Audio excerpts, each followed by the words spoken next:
Hello, welcome to my channel.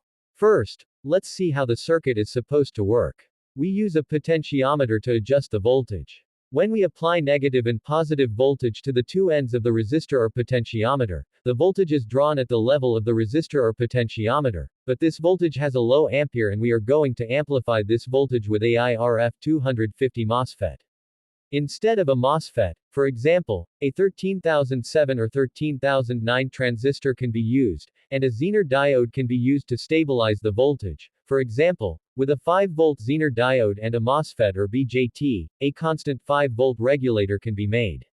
The switching regulators installed in linear regulators have lower energy losses and higher efficiency, which we will also publish the training on this channel.